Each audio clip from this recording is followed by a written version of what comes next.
Haribo. Haribo. Yeah. So, it's so nice to see so many devotees. Today is a very special day. Sri Nityananda Ram's appearance day. So I thought we should sing Nitai Pada Kamala.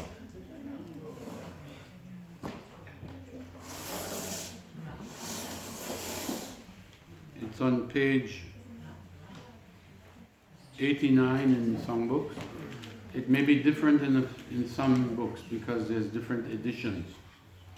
If you don't find it on page 89, look around, 2 or 3 pages before. No. Yesterday we experienced. So, Nitai Pada Kamala.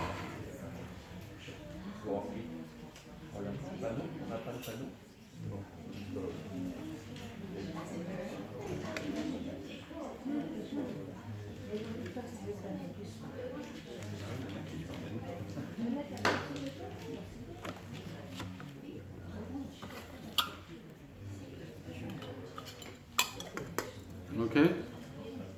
Everyone found it? I have an extra book here for someone who doesn't have one.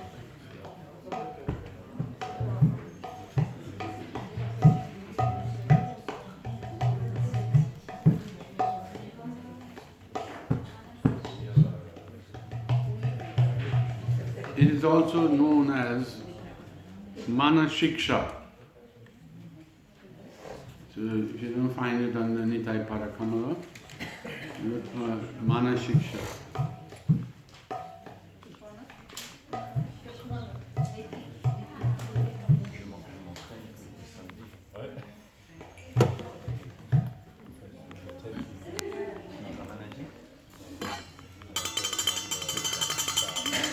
Nitai Pada Kamala Kuti Chandra Susitala Nitai Pada Kamala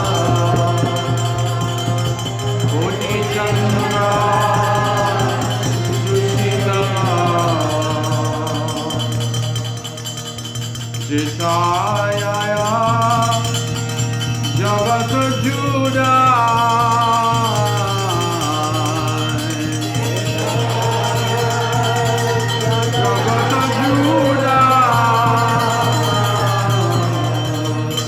Nitai Pada Kamala Koti Chandra Sushitala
Madhya samsara sukhe.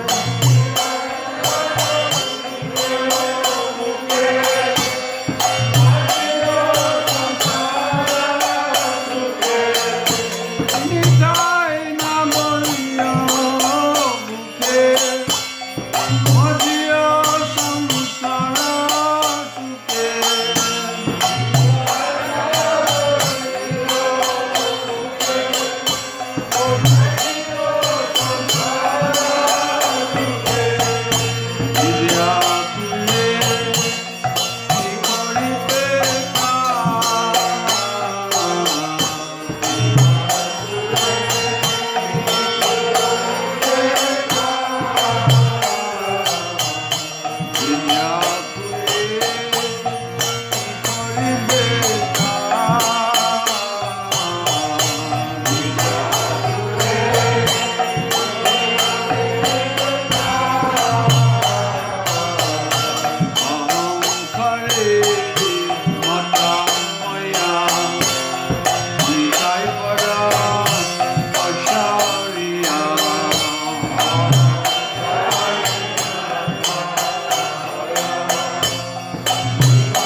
purport by Srila Prabhupada to this song.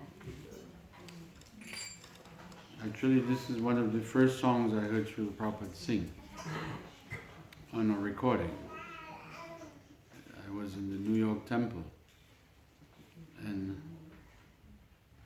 it was so sweet, I was captivated. And then he gives a purport. So these songs are, they're full of nectar, because they're not ordinary songs. I remember when the first day I went to the temple, I really didn't know anything about Krishna consciousness. I didn't know what the devotees were. I didn't know that they were spiritual, even. Because I was new to America, and there were hippies in the streets all over New York City. And they were all dressed very, very beautiful. They were beautiful people. And then here comes the devotees. And they were dressed beautiful also, but different. So when they invited me to come to the temple, I liked the chanting. I liked it very much, like the sound they were making, the chanting, Madanga and Kaitals. I'd never seen them before, never seen one, never heard anything about them. But they seemed nice, and I decided I will go and check them out. And at that time I used to play the guitar.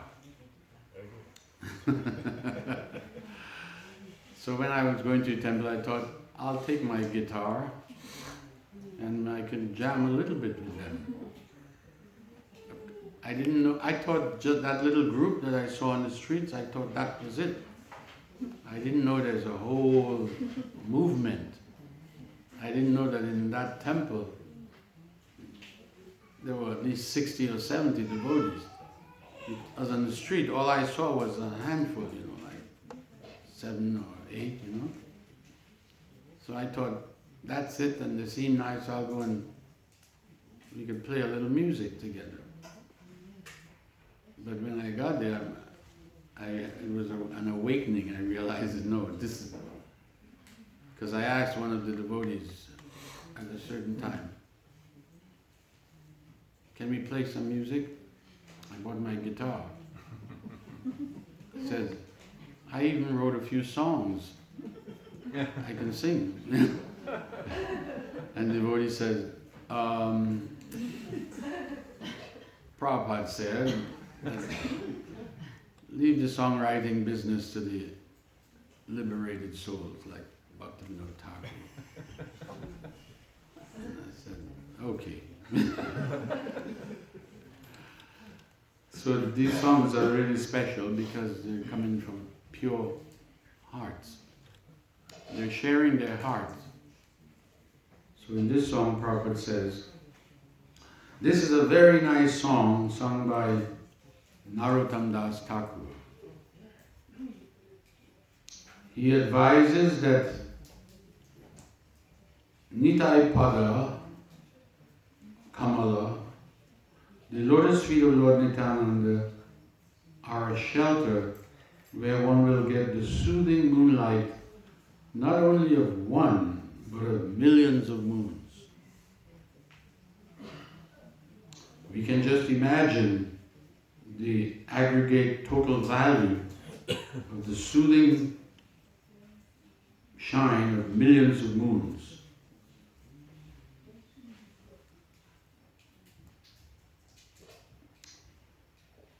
Now in this material world, which is progressing towards hell, people like to think that we are progressing. So Prabhupada said, yes, you are progressing to go towards hell. It's not getting better. I can say just within my lifetime, things haven't gotten better in the world, but they've only keep going down. Everything. Just to live, it has become so expensive. So it's progressing towards hell, and there is always a blazing fire. We are all burning up. And everyone is struggling hard without finding any peace. Therefore,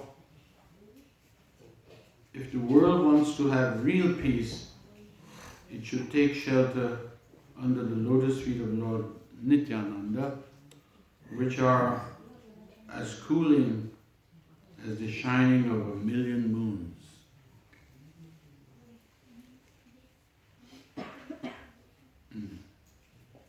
Therefore, Narottam Das Thakur advises, please take shelter of Lord Nityananda. And then he says, now someone may ask, what will be the result of accepting the shelter of the lotus feet of Lord Nityananda? Narottam says, Heno nitai bine bhai, Radha Krishna poitenai. Unless you take shelter under the lotus feet of Lord Nityananda, it will be very difficult for you to approach Radha and Krishna. Narottam says this statement 3 times in the song, for emphasis. It's like the Shastra says, Hare Nama, Hare Nama, Hare Nama eva kevalam. Kalu nasteva, nasteva, nasteva. Emphasis 3 times. Prabhu says, he wants to make sure you get it. So Shastra says it 3 times, because we may miss it. So Narottam is using this same tactic. Radha Krishna, and Henonitai Binepai, Radha Krishna Poitenai. And the aim of this Krishna consciousness movement is to enable us to approach Radha and Krishna and associate with the Supreme Lord in his sublime pleasure dance. Narottam Das Thakur advises that if one actually wants to enter into the dancing party, I like that word, into the dancing party of Radha and Krishna, he must accept the shelter of the lotus feet of Lord Nityananda. From the very beginning, and I went to Mangal Arati the very first time, the devotee told me, now we're going to the Mangal party. And I remember that, I still say it today. They always tell me, come to the party in the morning. Party? What party? The Mangal party. It's very wonderful. Anyway, because it is the appearance of Lord Nityananda, I was visiting Dhananjaya Prabhu, and I found he had this book there. The book is entitled The Companions of Sri Chaitanya Mahaprabhu. It's a wonderful book. Who wrote? I'm going to tell you. It's written by Dr. O.B.L. Kapoor. I have this book. You have this book? Reading. I couldn't put it down. It's he's a godbrother of Srila Prabhupada, a friend of Srila Prabhupada. Of course, he's also passed away now. But his initiated name is, I think, Adi Keshava, disciple of Bhaktisiddhanta. And I remember in 1972 or 73, Prabhupada sent 2 articles written by Dr. Kapoor to be published in Bhakti Godhead magazine. And I was wondering, who is this person? You know? But Prabhupada very much approved of his writing. He's a scholar, professor. And Bhaktisiddhanta Saraswati Thakur, when Dr. Kapoor met him, he was still in the university. But it's a funny story about him. There are so many stories. But he was a little Mayavadi, because Mayavadi was rampant all over India. And one of Bhaktisiddhanta's devotees met him on the campus and tried to preach to him. And he couldn't convince him. And finally he said, I cannot defeat you, I cannot convince you, but my Guru Maharaj can. He can convince you. Why don't you come to the temple and meet him? So the young Dr. Kapoor, he came, and they told Prabhupada, Bhaktisiddhanta, that this young man is very bright, very sharp, but he's Mayavadi. And we tried to convince him, but we couldn't. But he's agreed to come and hear from you. So they arranged for him to go into a room. Bhaktisiddhanta was sitting there, just him and Bhaktisiddhanta. He told this story personally. He said when he came in, he paid his respect. Bhaktisiddhanta immediately started talking about Krishna Leela. He didn't address his Mayavad, contamination. He just keeps speaking about Krishna Leela, Braja Leela. And when he spoke for about half an hour, and then he got up and walked out of the room. So he was like shocked. He said, but he never heard anything so wonderful and so charming. He hadn't heard about Krishna Leela. So he never got to argue with Bhaktisiddhanta or anything. But he had all this Mayavad things in his head. So he wanted to hear more. And the devotees told Bhaktisiddhanta, he really liked your talk and he wants to hear more. So Bhaktisiddhanta said, let him travel with me.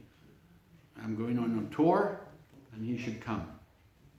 So he went on tour with Bhaktisiddhanta. And every night Bhaktisiddhanta was lecturing. When he was finished lecturing, he would say, any questions? And Dr. Kapoor would raise his hand fast, and Bhaktisiddhanta would just ignore him. No questions? Okay. He said he did this every night. I never got to put my question. Because he wanted to put the Mayavad points of view, impersonalism. But Bhaktisiddhanta won't let him. And after a while, it began to sink in. This is the power and the potency of hearing from a pure devotee. And next time he spoke, Bhaktisiddhanta tell him, finish and get your degree. So he continued college and he got his degree. And he told Bhaktisiddhanta he wanted to write his thesis paper on Chaitanya Mahaprabhu. So Bhaktisiddhanta approved and he did it. And he said afterwards, after he became initiated, he went preaching, traveling with a couple of sannyasis. And one time they went to Madras, and the Raj, in those days, this is British time, they allowed so many Rajas, like kings in different provinces. And they went to one place, the Raj, and Adikeshava was there. And the king, he had his own Pandit, his own Brahmin Pandit, who was Mayavad. And this fellow began giving his talk, and the king's listening and relishing, hearing his Mayavad conception. And Adikeshava said, suddenly he realized all that Bhaktisiddhanta put inside of him. He could see the shortcomings of the Mayavad conception. You know, just by, this is the first time he got to come face to face with his previous contamination. And by hearing it, he began to see the shortcomings of it, how it is so inferior. So he raised his hand and he began to speak to the Pandit in front of the king. And he said, actually what you're saying is not correct. And that caused quite everybody in the audience, the king and all his men, they thought, who is this young upstart? Who does he think he is? This is the king's Pandit. And a little argument began to go on between him and the Pandit.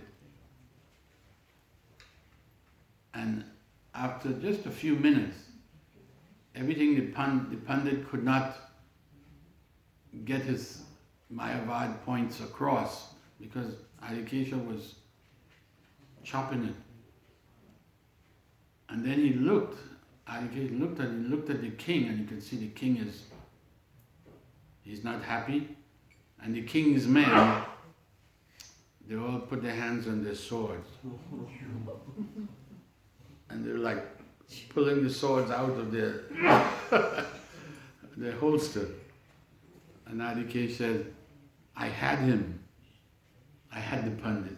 I knew I could defeat him. But if I did, I would lose my head. So he stopped and he backed down. He said, so he realized fully that all those times of listening to Bhaktisiddhanta, he was simply washing away and clearing away all my misconceptions. Without even arguing with him, Bhaktisiddhanta did this. He would just speak Krishna Katha. So we shouldn't underestimate the potency of Krishna Katha. Anyway, he wrote about 30 books. I have a copy of one of his books I purchased in Vrindavan, Loy Bazaar. There's a bookshop. You can get anything you want there. And he wrote one book just about Chaitanya Mahaprabhu, and it's like this thick. Because he's a scholar, he's a professor, he's a Sanskrit scholar, and he got his doctorate in. And anyway, I hadn't seen this one. And when I took it, the first chapter, the book is called The Companions of Sri Chaitanya Mahaprabhu. And the first chapter is all about Lord Nityananda Prabhu. And there are many things that we hadn't heard before or read before. Of course, he consulted the associates of Mahaprabhu. We were hearing that, people like Murari Gupta, Swarup Damodar, Raghunath Das Goswami, they kept notes on Chaitanya Mahaprabhu. Many other followers also kept notes on Chaitanya Mahaprabhu's pastimes. Krishnadas Kaviraj, he said, he consulted those notes of the associates of Mahaprabhu. And his book, Chaitanya Charitamrita, emerged as being the treasure of the Gaudiya Vaishnavas. His book not only presents, his book is mostly presenting the teachings of Lord Chaitanya, but he just gives a few pastimes.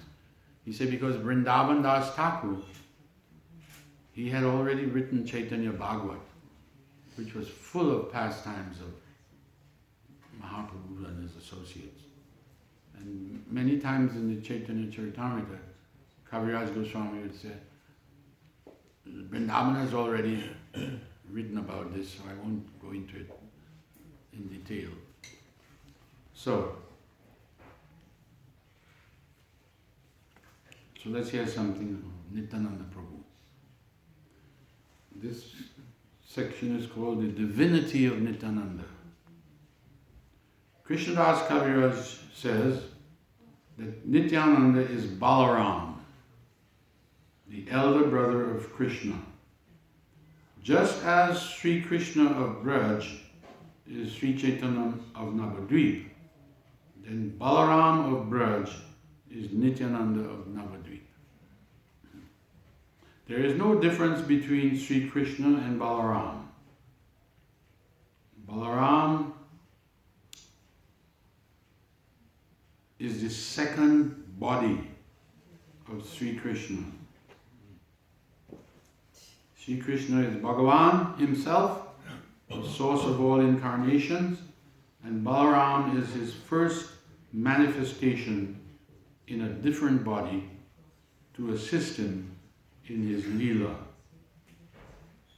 Mahaprabhu has therefore warned us against regarding Balaram or Nityananda as other than Bhagavan. During this time, many people, even people who appreciated Chaitanya Mahaprabhu, couldn't understand Nityananda Prabhu. However, although Nityananda is Bhagavan, he has the conceit of a bhakta, a devotee. Yes, what? The conceit. C-O-N-C-E-I-T.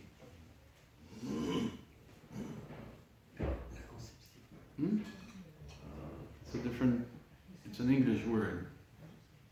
If you want exactly what it means, you have to look it up. And back to Google. So he said, Nityananda has means the bhav of a devotee, the consciousness of a devotee. And his attitude is that of service. He is the same Lord who manifests himself in two different forms, as Savior Bhagavan and Sevaka Bhagavan. Savior Bhagavan is the one who is served, and Sevaka is the one who serves for the sake of Leela. So Sri Krishna is Savior and Balaram is Sevaka. Sri Krishna is Leela Maya. As such, he is always absorbed in Leela, and Balaram assists him in his Leela. He also serves his body in various ways by assuming the form of his shoes, his dress, his ornaments, his umbrella, his partial manifestations, such as Mahavishnu,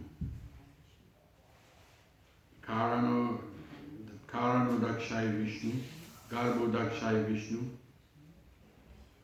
who does the work of creating, sustaining, and destroying the universe. All of that is expansions of Balaram.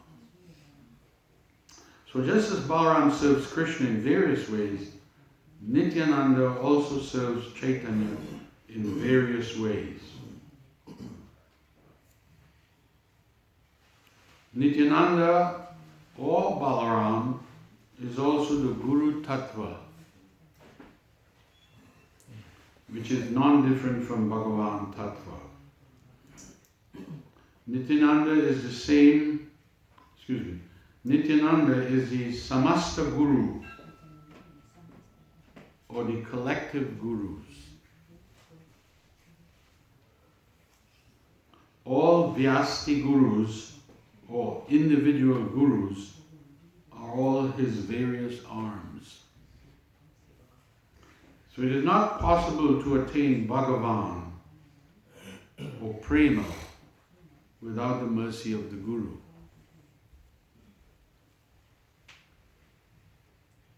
Although Nityananda is the same as Balaram, there is a particular aspect in which he is different from him. Balaram is the parikar or companion of Krishna, while Nityananda is a parikar or companion of Sri Caitanya or Gauranga. It is a function of the parikars to assist Bhagavan in his Leela as he desires. The Leela in which Krishna revelled in Braj was Prema Leela, or the Leela of love. He enjoyed this Prema Leela, but he did not distribute Prem. Narottam confirms this in one of his songs. Sri Krishna Chaitanya Prabhu Daya Kora More. In the song he says that although he is Krishna, Chaitanya Mahaprabhu is Krishna, Krishna did not distribute himself easily. He made conditions. First of all, surrender, and then I'll protect you. But this incarnation of Chaitanya, he made no conditions. He distributed freely. Krishna Prema Pradayati.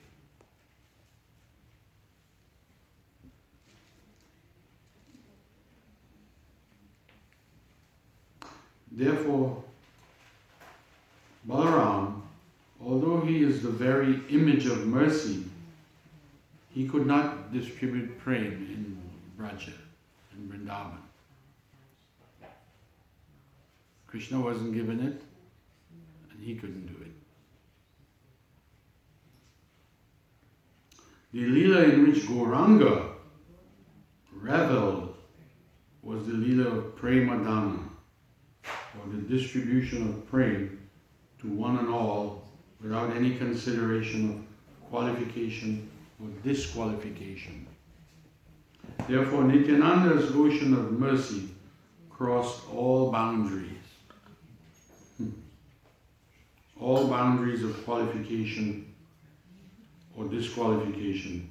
And Nityananda Prabhu went from door to door to distribute Gopi Prema, the love that the gopis have for Krishna, which even Lord Brahma or Lakshmi covet, but they cannot get. They want it, but they couldn't get it.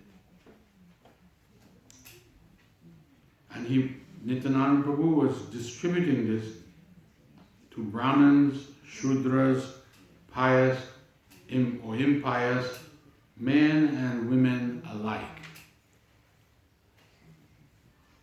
So rasa is another important aspect in which Nityananda excels Balaram.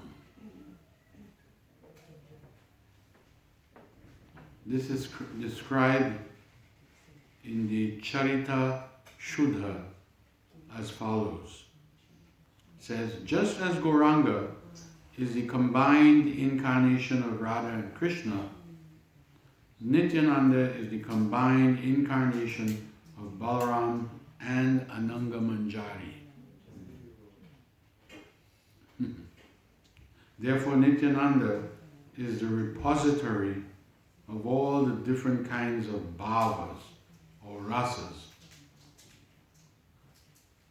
which Balaram and Ananga Manjari have.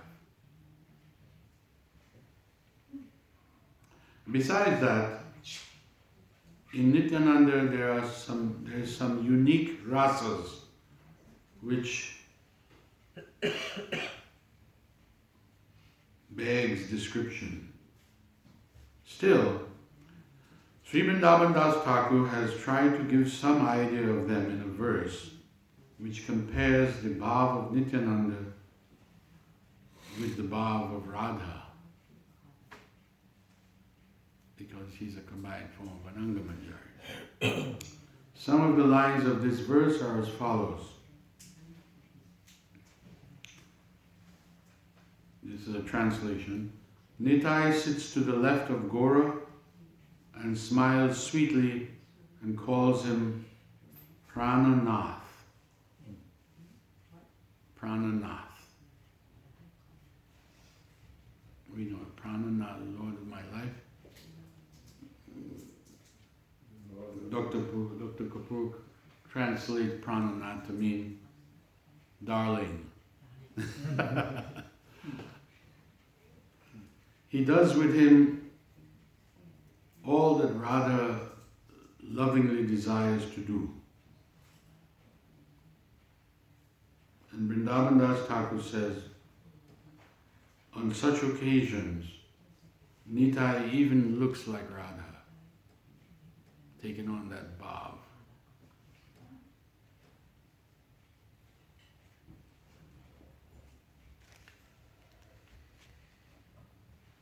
Vrindavan Das Thakur has also called Nityananda the Purna Shakti, the total potency.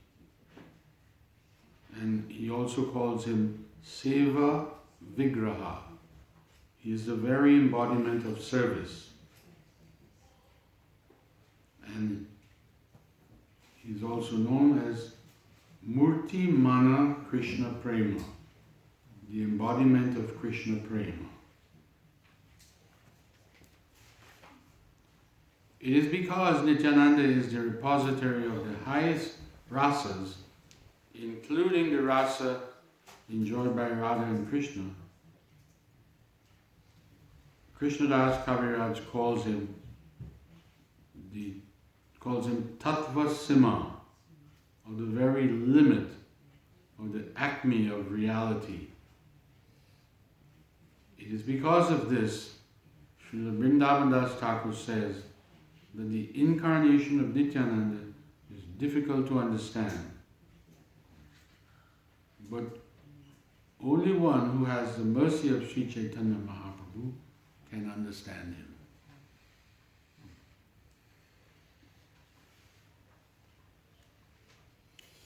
There's a description of the birth of Nityananda.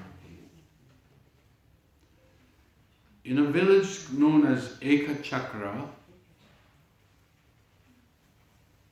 in the district of Virabhum, there lived one Brahmin whose name was Harai Pandit. Harai Pandit was well versed in the Shastras and he was a great devotee. His wife, Padmavati, was also a devoted lady.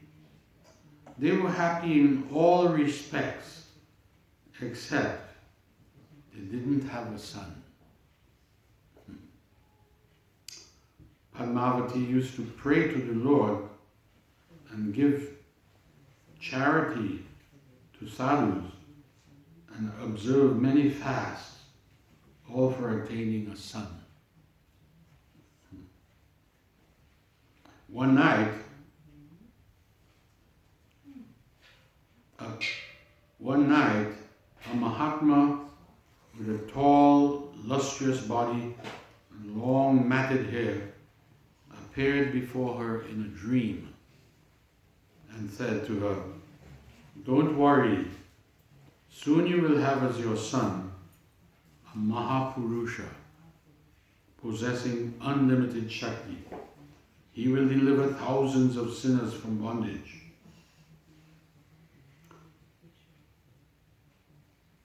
This prophecy came true in the year 1473 when a son was born to Padmavati.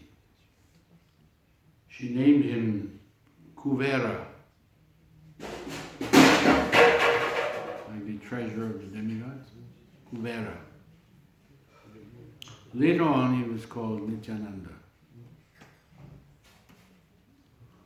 The color of the child's body was golden, and his beauty was unparalleled.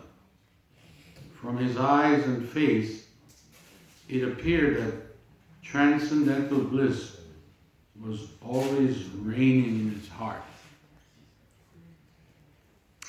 As he grew up, it became apparent that he was not an ordinary human being, but divine. He didn't play like ordinary children. He would collect the boys of the neighborhood of his age and perform Krishna Leela with them, and Ram Leela, and also Leelas of other avatars with them. The people were all surprised to see that at his age, when he hadn't even learned the alphabet, he knew all these pastimes, all these Leelas. So people were like shocked. He had knowledge of the Leelas of all the avatars. Thus they had a glimpse of his true personality as Balaram. Once when he was playing the part of Lakshman in Ram Leela, he was so entranced that he fell unconscious on Ravana's hurling upon him a powerful arrow. He remained unconscious for several hours. This caused a great anxiety to his parents and to everyone. His consciousness was revived as soon as one boy who was playing the part of Hanuman brought Sanjivani Bhuti. It's a life-saving herb.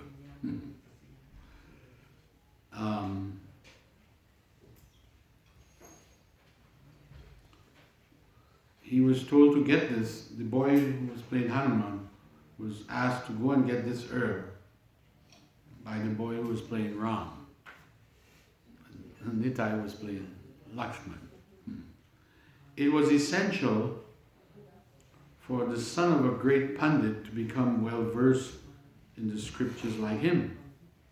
So his father, Harai Pandit, admitted Kubera into a school. The teachers were all surprised to see his sharp intelligence and his wonderful memory. At the age of 12, he became proficient in Sanskrit grammar and logic, Noi. The Pandits were also pleased with his achievements that they honored him with the title of Noi Chodamani, the crest jewel of logic. However, education only made Kuvera think of the futility of this world and the path that would lead to eternal peace and happiness. His parents were alarmed to see his total indifference to everything that was worldly. At that time, as if by some arrangement of the divine, someone came to the house of Harai Pandit. It was a tall sannyasi with a lustrous face and long matted hair. That's who his mother saw in a dream. Harai Pandit and his wife offered obeisance to him, and they requested him to stay at their house for the night. This is the culture. It invites a sadhu comes to your home, spend the night and serve him. So he agreed, Harai Pandit and his wife served him well, as best as they could.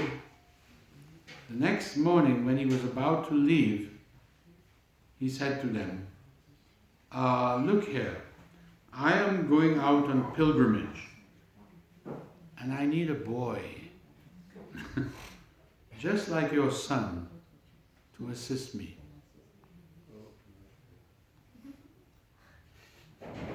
His parents were stunned to hear this. They began to think to themselves, if we give our son, our dear son, to him,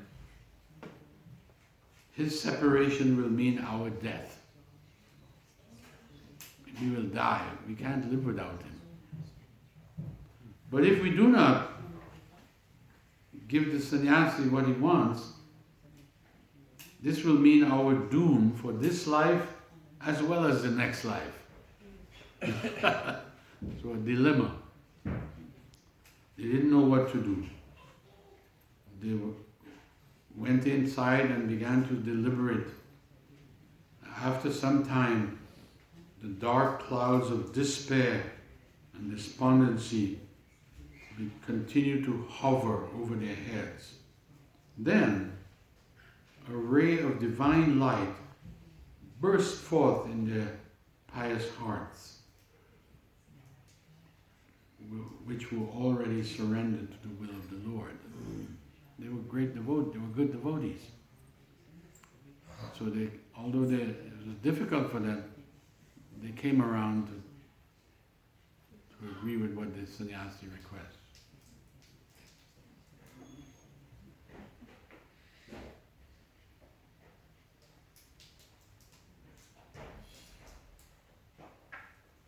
They were reminded of an episode in which, while their son Kubera was playing, he had become Lakshman,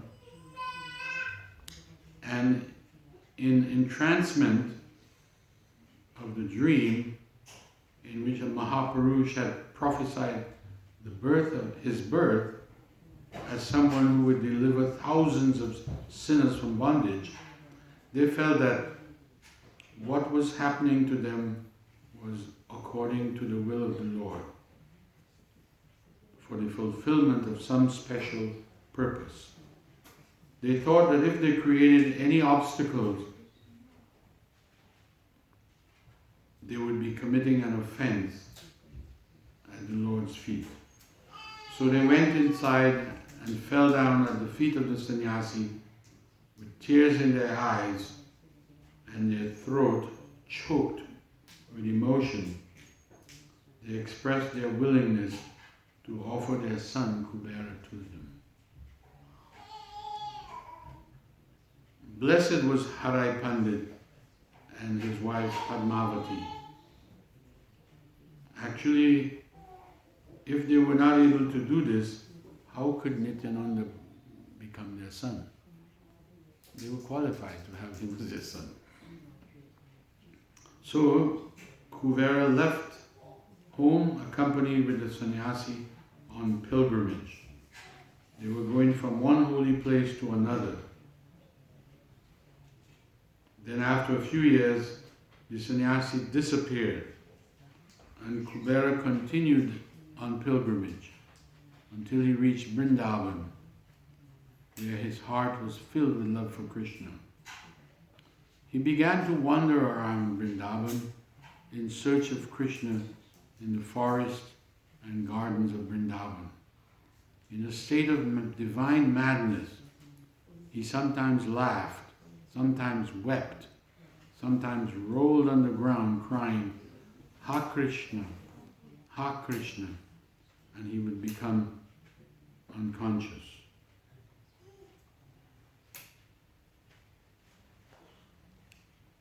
Needless to say that after he left, shortly after, his parents could not bear the separation and they died.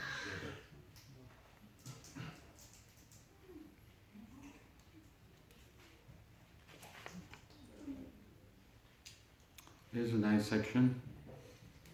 Visit to Navadvip, and his his first meeting with Gauranga. I used to always wonder, how did they meet?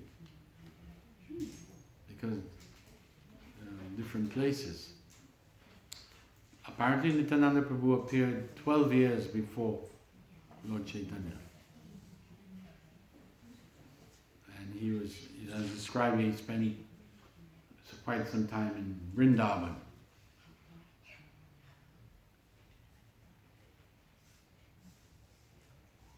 It is said that in Vrindavan,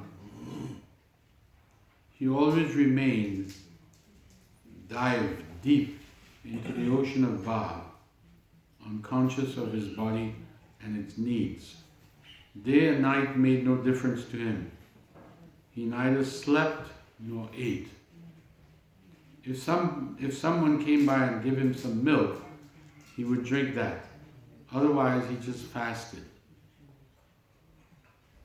And all the time he was crying, Ha Krishna, Ha Krishna.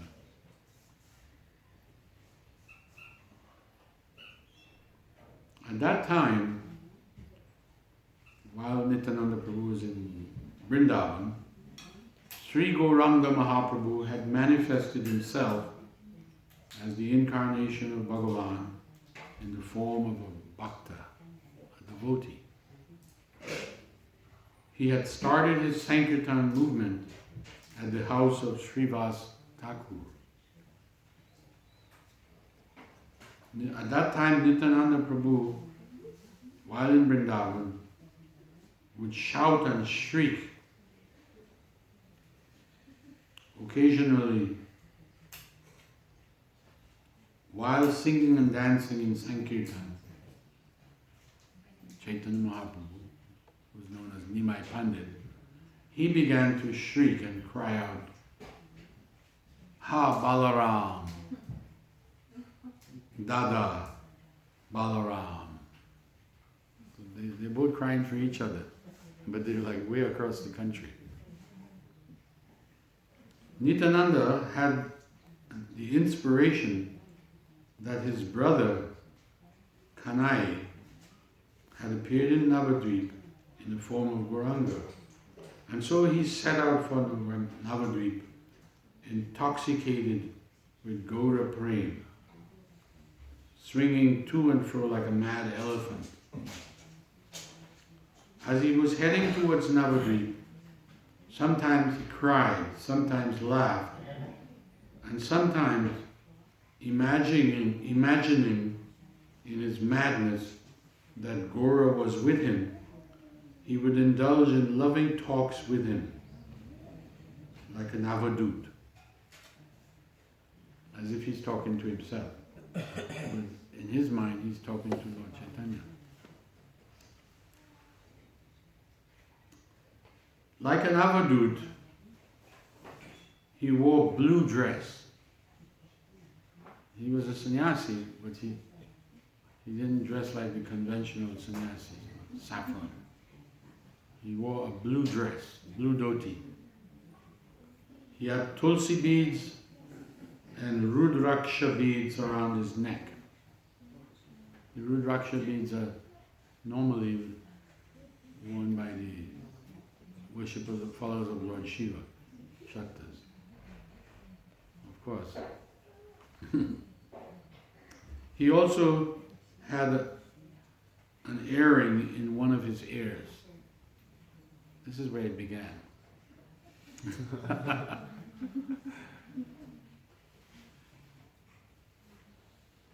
I remember when my son was maybe 5 years old,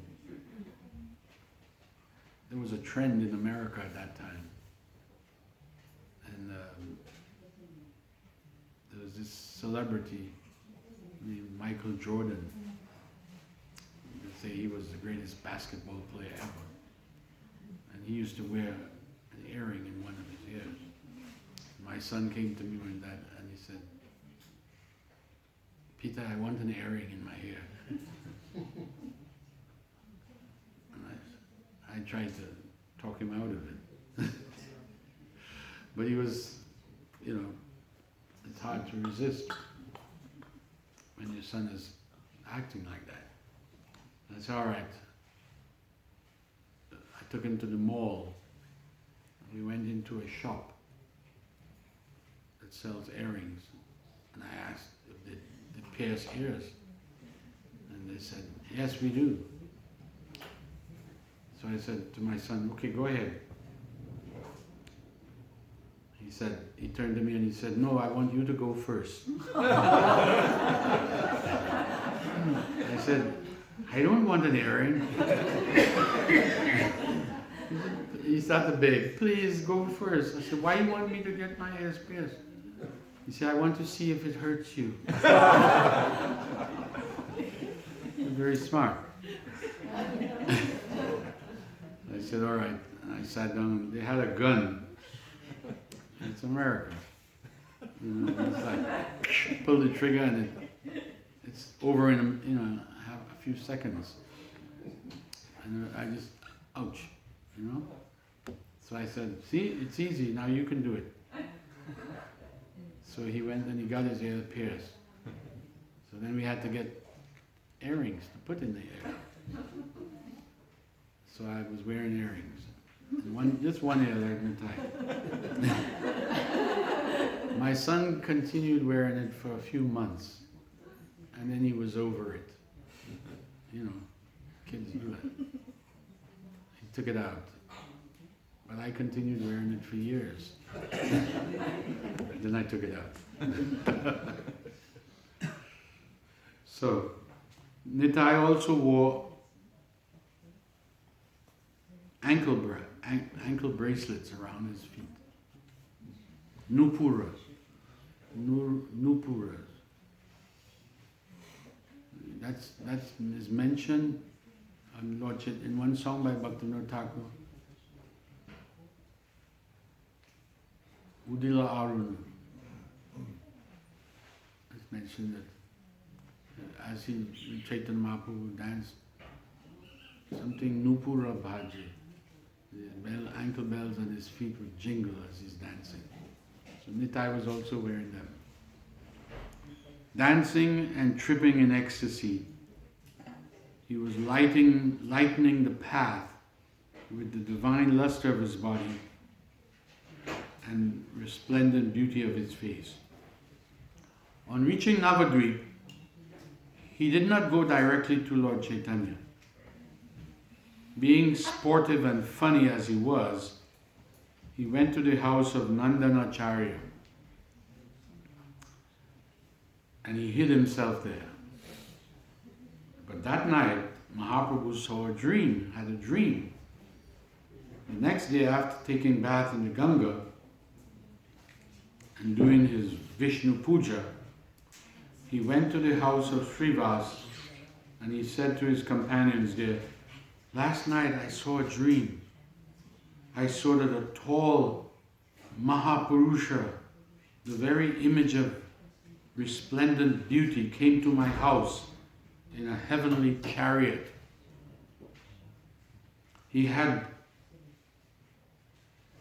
a, what is this called? A pestle for, mortar and pestle for husking rice. He was carrying one of those on his shoulder in the dream.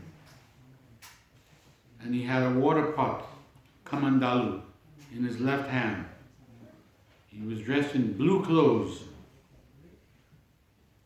on his body and on his head. He had a blue turban on. He had drunk deep of the cup of love, of divine love. In the dream, he asked someone at the door of my house, is this the house of Nimai Pandit? I had never seen such a Mahapurush, so handsome and so intoxicated with love. I asked him who he was, and he replied, this is all in the dream. He replied with a smile, don't you know who I am? I am your brother. And Chaitanya Mahaprabhu told his followers, I also felt like he was my brother. As Mahaprabhu talked of his dream, he became possessed by the bhav of Balaram, and he lost external consciousness. He began to shout out, "Bring me liquor! Bring me liquor!" Some devotees like that. The devotees became afraid. And Srivas Pandit said, "Prabhu, the liquor that you want to drink, you already have it." In fact, you are accustomed to giving it out to others. Then, after a while, his bhav subsided, and with a smile he said, 2 days before I told you that a Mahapurush was about to visit Navadvip. Well, he has arrived."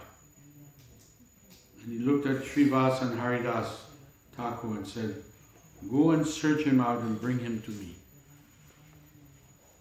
So both of them went searching to find Nitai, but they could not find him anywhere.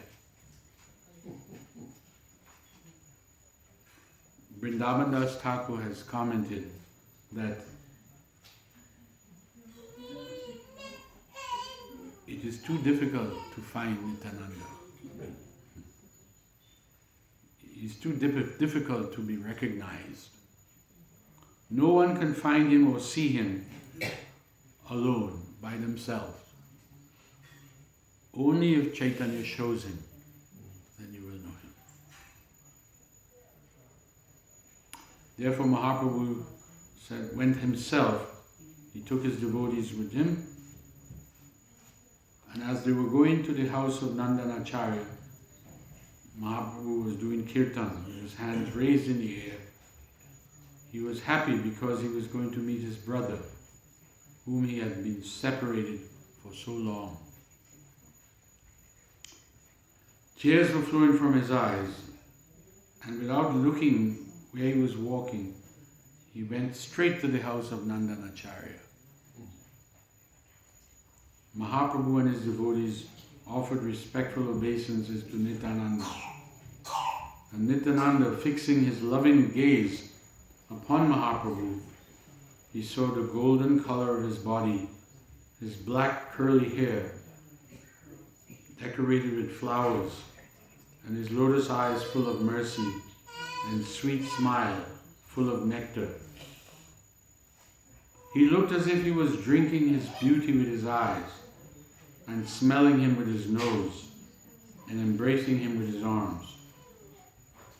Mahaprabhu was also similarly looking at Nitai like this. Both of them were shedding tears of love, speechless and stupefied.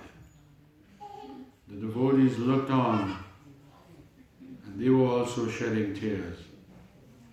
Then Mahaprabhu asked Srivas, by a gesture of his hand, to break the silence and make the real personality of Nityananda manifest. Srivas understood, and he began to sing Bahar Pidam Nata Bahar Vapu, which is a verse from Bhagavatam. This verse describes the beauty of Krishna. Read 10 more minutes? Good.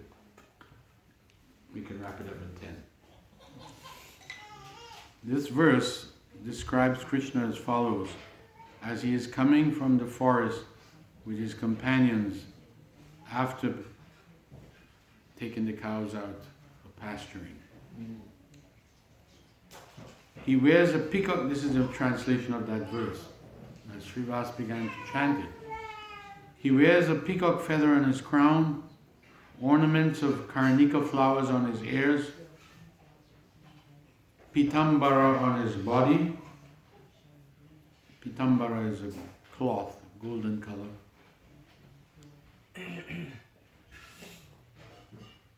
He has a garland of 5 kinds of fragrant flowers around his neck. He is coming in the garb of a dancer, playing his flute, and followed by his friends, who are glorifying him by singing songs in praise. Vrindavan, which surpasses Vaikuntha in beauty, has become even more beautiful on account of his footprints. Nice verse, huh? Upon hearing this verse chanted by Srivas, Nityananda fell unconscious. And Mahaprabhu asked Srivas to chant the same verse loudly and repeatedly. Upon his chanting repeatedly, Nityananda regained consciousness. He stood up and began to roar and dance like a mad, drunken elephant. With each roar, he jumped high into the air. The devotees were afraid that he might break his bones when he landed. But who could check the flood of prema arising in the ocean of his heart? Mahaprabhu was simply standing aside, looking at him with tears streaming from his eyes. Suddenly, he extended his arms and took him in his lap. As soon as Nityananda got into the lap of Lord Caitanya, he became calm like a child who gets into the lap of his mother. Lying in Mahaprabhu's lap, he looked up at his face without blinking his eyes, as if to say that he has already surrendered to him, heart and soul. Now he was surrendering his body, and he felt completely relieved of all anxiety. Lying in the lap of his brother Kanai, and drinking with the cup of his eyes the nectar of his beauty, Nityananda went into a samadhi, trance. After some time, when he regained consciousness, he stood up. Then Mahaprabhu glorified him and said, "Today I am blessed because I am seeing the image of bhakti, the essence of the four Vedas, standing before me in your form. I believe that you are the complete Shakti of Bhagavan, and the Jivas attain bhakti only by your grace. You are too difficult to understand. You are unknown and unknowable." Nityananda smiled to hear his praise. Mahaprabhu always tried to conceal his own divinity, right? Mahaprabhu has said in Chaitanya Charitamrita, if someone tried to address him as Bhagavan, he would cover his ears and he tried to deny it. I'm just a sannyasi. But here he was praising Nityananda. How could Nityananda remain without manifesting his true personality? So he held him with his left hand and his chin with his right hand. Looking at him lovingly, he says, "O Gaura Hari," this is Nityananda, "I know you. You are the same Kanai.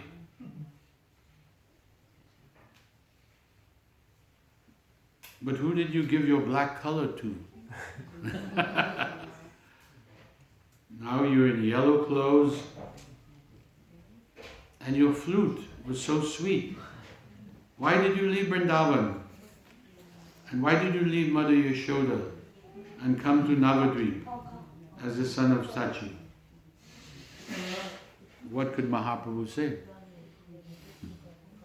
He cast his head down and he tried to touch the feet of Nityananda. But Nityananda pulled away and wouldn't let him touch its feet. The two of them began to wrestle. No one lost and no one won. They clasped each other in their arms, and Nityananda said, "I went all around the world just to find you, but I could not. Now I have found a thief. Where will you go?"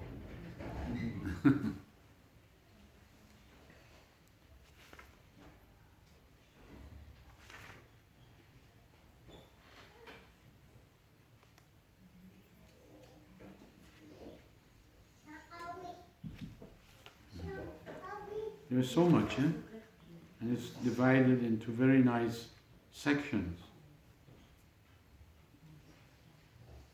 Oh, here's a section. Nityananda's dress and ornaments. We heard that. It was in blue. Some people criticize Nityananda for his dress and ornaments. Even devotees used to be apprehensive on account of this. They would say to one another, "We do not understand this Leela of Prabhu. We don't know what kind of a sannyasi is he. He goes around wearing jewel ornaments. He's not afraid of thieves and dacoits, that they might do some harm." But sooner or later they would come around to realize. Also Mahaprabhu, oh here it is. One classmate of Navadvip, one Brahmin of Navadvip, who was a classmate of Mahaprabhu, he entertained some doubts about the dress of Nityananda. So once he went to Nilachal, well, my Mahaprabhu was in Puri, and he said, "This Prabhu Nityananda, he's supposed to be a sannyasi, but he's living luxuriously, just like the householders. He even wears silken cloth and jewel ornaments, scented garlands and chandan. He chews betel nuts. Why does he do so? Isn't this against sannyas dharma?" Mahaprabhu says, "Listen, the behavior of a Mahapurush is beyond our understanding and the rules and regulations of Shastra. Krishna has said, 'My devotees who are completely detached from this world and who have realized me, they don't have to reap the fruits of good or bad actions performed according to the injunction of Shastra. Merits and demerits do not touch Nityananda, just as water does not touch the leaves of a lotus. All of his actions relate to Krishna because his body is the resort of Krishna. But if an ordinary person imitates his action, he will have to suffer the consequences. Shiva alone can drink an ocean of poison. Anyone else who tries to imitate him, they will die." Prabhupada used to say this.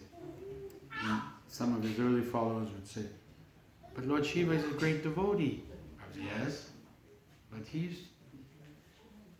used to take drugs. They were getting at trying to say it's all right for them to smoke ganja." Prabhupada said, "Lord Shiva, he can drink an ocean of poison. If you can do that, then you can smoke ganja." Mahaprabhu even went to the extent of telling this fellow, even if Nityananda drinks wine and keeps a non-Hindu woman, he is worshipable by Brahma. Mahaprabhu then asked the Brahman, "Now you go and tell everyone that anyone who slanders Nityananda will have to go to hell, even if they attain Vaikuntha." So, Nityananda is a complex personality. I think it's time now.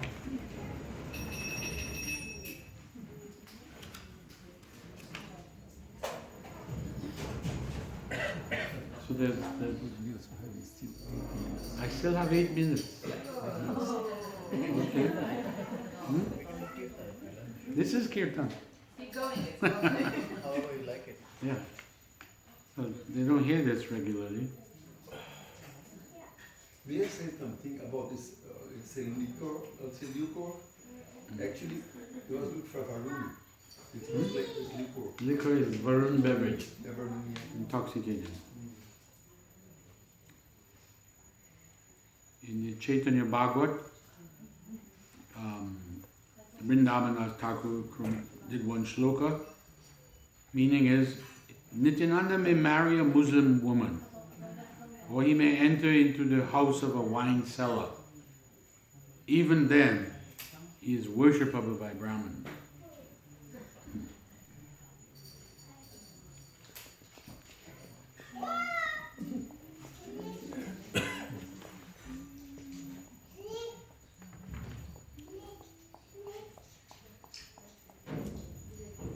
Once, when he was going to Nilachal, Jagannath Puri, Nityananda saw the top of the temple and he was so overwhelmed with bhav that he became senseless. On regaining consciousness, he ran about roaring, Sri Krishna Caitanya, Sri Krishna Caitanya. Then he went into a garden and sat down and was lost in meditation. When Mahaprabhu came to know about his arrival, he went to visit him alone. On seeing Mahaprabhu, Nityananda was overwhelmed with joy and emotion. He could not control himself. He simply roared, Hari, Hari, and fell. Mahaprabhu lifted him up. Both of them tried to offer obeisances to each other and circumambulate each other. They sometimes would embrace one another and throw their arms around each other's necks. As they did this, they dived deep into the ocean of ecstasy, and all the sattvika bhavas of prema bhakti appeared on their bodies. After they had calmed down, Mahaprabhu sang one stuti, a verse, in praise of Nityananda. Mahaprabhu went to the extent of saying, Krishna is free, as the Vedas declare, but you have the power to sell even Krishna. So you are the incarnation of Krishna Rasa. Truly, no one can know what you are. Nityananda Prabhu then prayerfully said, Prabhu, you are praising me and offering your obeisances to me. But actually, you make me do whatever you like. I cannot say anything to you. I do as you want. I dance as you make me dance. Because you are my master. You are the controller of my mind and heart. You made me a sannyasi. And you divested me of sannyas and gave me this dress with flute, horns and ornaments. You made me your dearest ones. You made your dearest ones like Advaita, Gadadhar and others practice Vaishnava Dharma and live like true bhaktas. But you made me go against the sannyas dharma. Now I become a laughing stock because of it. He's saying, whatever I'm doing is because of you. Mahaprabhu said, Shripad, you say you have become a laughing stock on account of your dress? Do you mean that your ornaments are as they look? No. Your ornaments are the very images of Shravan, Kirtan, Smarana, all the 9 kinds of bhakti. Those who criticize you on account of your dress, they are committing an offense and they are bound to suffer.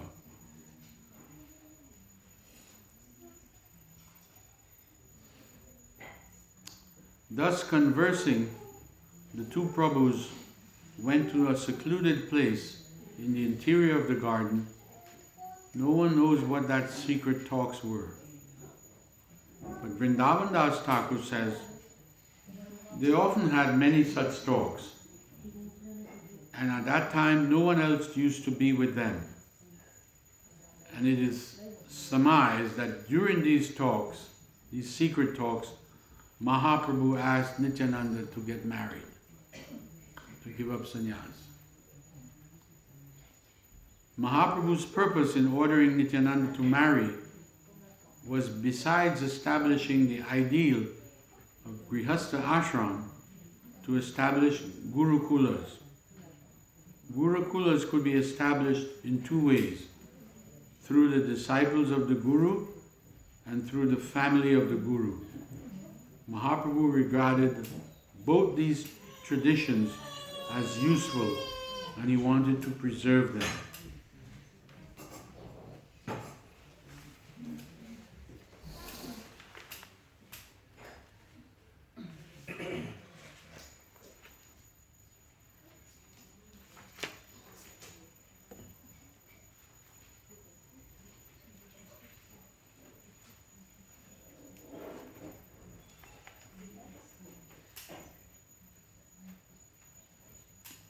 Here's something about the companions of Nityananda Prabhu. If we add all of Nityananda's Shakti in distributing Krishna Prem and his mercy to upon the Jivas, the Shakti of his companions and their distribution, their determination to drown everyone in the ocean of Krishna Prem, we can easily imagine how everyone in Bengal at that time, everyone was swept away by an unprecedented wave of bhakti into the bottomless ocean of Krishna Prem. There were many companions of Nityananda. The names of only some of them have been mentioned in Caitanya Charitamrita and Chaitanya Bhagavat. Vrindavan Das Thakur says, they were all incarnations of the Gopas and Gopis of Krishna Leela. 1 minute? No? No? Okay. They were all blissful. They all had the conceit of being cowherds. All of his associates had carried flutes and horns and wore peacock feathers and wore ankle bracelets. All of Nityananda's associates. They were a merry band of youths, intoxicated with Krishna Prem, who always did Krishna Kirtan and dance. They had nothing else to do, and they were all handsome, and their bodies were always adorned with the Sattvika Bhavas. Sri Nityananda Prabhu ki jai. So now